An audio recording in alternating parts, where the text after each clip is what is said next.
La segunda carta de Pedro está dirigida a la misma red de iglesias que la primera carta de Pedro, y probablemente fue escrita desde el mismo lugar en Roma.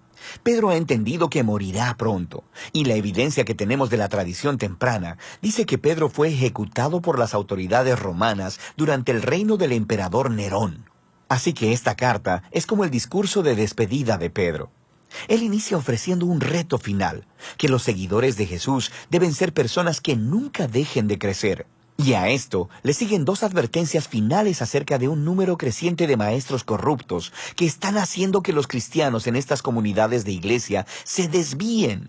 Primero, por su manera corrupta de vivir, y segundo, por su teología distorsionada. A lo largo de la carta, Pedro está combatiendo las acusaciones que estos falsos maestros han hecho contra él y los otros apóstoles. Y el objetivo de Pedro es restaurar la confianza y el orden a estas comunidades de iglesia. Así que Pedro inicia recordándoles a estas iglesias que a través de Jesús, Dios ha invitado a las personas a participar de su propia naturaleza divina. Esto es, a compartir el amor y la vida eterna de Dios. Esto es completamente asombroso y requiere una respuesta de por vida. Recibir este regalo significa un compromiso a desarrollar los mismos rasgos de carácter que distinguen a la propia naturaleza de Dios. Aquí, Pedro lista 7 rasgos que deben procurar, y el último abarca y corona todos los demás. Es el amor, el cual, de acuerdo a Jesús, significa dedicarte al bienestar de los demás, no importa cómo respondan o qué tan costoso sea. Amar, de acuerdo a Pedro, es compartir la misma vida de Dios. Pedro luego declara el propósito de la carta, que es el funcionar como un monumento a su enseñanza para que pueda ser transmitida a las siguientes generaciones, ya que no le queda mucho tiempo para estar ahí personalmente. Así que, antes de morir, él quiere abordar estas objeciones y acusaciones que están siendo hechas por los maestros que distorsionan las enseñanzas de Jesús y de los apóstoles. De manera que Pedro primero aborda una acusación repetida por los escépticos presentes y futuros, en el sentido de que él y los apóstoles simplemente inventaron todo esto de que Jesús se levantó de los muertos, que es el Rey del mundo y que Jesús en realidad no volverá. Así que Pedro ofrece su testimonio ocular sobre el poderoso momento en el que Jesús se transfiguró en la montaña. Recuerda la historia en Marcos capítulo 9. Los apóstoles vieron a Jesús como el Rey exaltado y su resurrección significa que Él está vivo como Rey y regresará un día para rescatar al mundo. Así que el futuro regreso de Jesús para traer el reino de Dios cumplirá todo lo que las antiguas escrituras han estado señalando. Las palabras de los profetas del Antiguo Testamento no son fantasías fabricadas. Es a través de las palabras humanas de la Escritura y a través del Jesús humano que Dios mismo nos ha hablado. Pedro luego continúa para lidiar con las amenazas que levantaron los líderes corruptos en la iglesia, y se enfoca en otras objeciones que ellos plantearon. Primero, estos maestros niegan la idea de una rendición de cuentas final, donde Dios va a ser responsable a todas las personas por sus decisiones. Y esta negación, convenientemente, permite a los maestros ignorar la enseñanza de Jesús acerca del dinero y el sexo, porque están haciendo mucho dinero al enseñar en las iglesias, sin mencionar el hecho de que están teniendo sexo casual.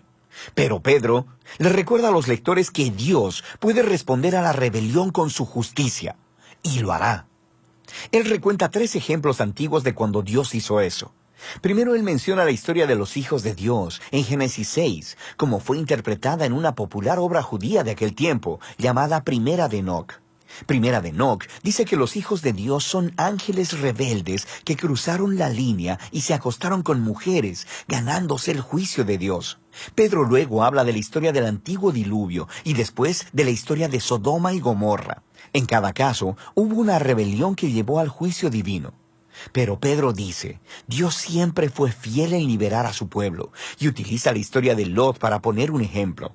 Pedro luego conecta estas historias antiguas con la manera corrupta de vivir de los falsos maestros. Ellos también están detrás del dinero y del sexo, desprecian la autoridad de Dios y guían a otras personas a pensar que a Dios no le importan las decisiones morales. Él dice que ellos enseñan un mensaje de libertad cristiana y lo usan como licencia para hacer todo lo que quieren. Y por eso Pedro va a hablar de las cartas de Pablo más adelante en el capítulo 3. Parece que estos maestros han distorsionado el mensaje de Pablo sobre la libertad en Cristo. Pero esa no es la clase de libertad de la que hablaba Pablo. Y Pedro deja claro que esos maestros en realidad no son libres. En realidad son esclavos de sus impulsos carnales. Y el hecho de que son cristianos lo hace aún más trágico, porque conocer la enseñanza de Jesús los hace doblemente responsables. Se han convertido en lastimosos ejemplos de un antiguo proverbio sobre un perro volviendo a su vómito y un cerdo limpio volviendo al lodo. Pedro luego aborda el razonamiento en el que se basa la negación de los maestros de la final rendición de cuentas. Ellos dicen, generaciones del pueblo de Dios siguen naciendo y muriendo sin ver el cumplimiento de sus esperanzas. ¿Dónde está el regreso prometido de Jesús? Miren a su alrededor, él dice, a este maravilloso universo que habitamos. El hecho de que existimos significa que en algún momento en el pasado, la palabra de Dios intervino de manera dramática para crear algo de la nada y para traer orden desde el caos. Y Él puede hacerlo otra vez. Así que la verdadera pregunta aquí es, ¿por qué Dios tarda tanto? Pero Pedro nos recuerda que nuestra concepción humana del tiempo es extremadamente limitada. Los largos periodos de tiempo a través de los cuales Dios trabaja no encajan en el panorama de nuestras muy cortas vidas. Estas grandes cantidades de tiempo son en realidad una señal de la paciencia de Dios, porque a cada generación se le ofrece una oportunidad para reconocer su propio egoísmo, para humillarse a sí misma y para arrepentirse delante de la gracia generosa de Dios. Y la gracia de Dios traerá la historia a su final en el día del Señor. Aquí, Pedro hace referencia a la poesía profética de Isaías y de Sofonías, quienes describieron el día de la justicia de Dios como un fuego consumidor. Pedro dice que los cielos pasarán y los estoicheia serán destruidos por el fuego. Esta es una palabra griega que puede referirse a los elementos, y en ese caso significa la disolución del universo material. O probablemente se refiere a los cuerpos celestiales. En otras palabras, las estrellas. Eso es lo que significa esta palabra en Isaías 34, de donde Pedro está citando. Y en ese caso, esta frase es una metáfora sobre el cielo siendo desprendido, por así decirlo, delante del Dios que todo lo ve. Y entonces, por eso Pedro dice que el día del Señor resultará en la tierra y todas sus obras siendo expuestas. El propósito final de la justicia consumidora de Dios no es eliminar el universo material.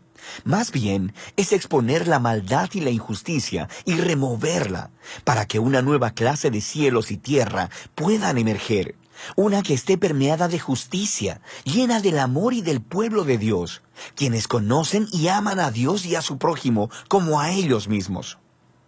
Pedro concluye diciendo que esta es la verdadera esperanza cristiana, la que Jesús y todos los apóstoles han estado anunciando, incluyendo a Pablo, cuyos escritos pueden malinterpretarse si los sacas de contexto. Pero todos los apóstoles están en la misma página. Y así, Pedro termina su discurso final a la iglesia. Ahora, el tono de segunda de Pedro se siente muy intenso.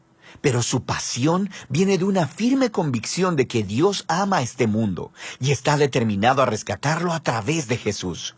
Así que esto significa que el amor de Dios debe confrontar y lidiar con el pecado y la injusticia que arruina a su amado mundo. Y en el tiempo de Dios, Él lo hará, abriendo un nuevo futuro para la humanidad y para el universo mismo. De manera que segunda de Pedro tiene una visión amplia y expansiva de la esperanza para todo el mundo y nos reta a examinar nuestras vidas diarias. Y de eso se trata la segunda carta de Pedro.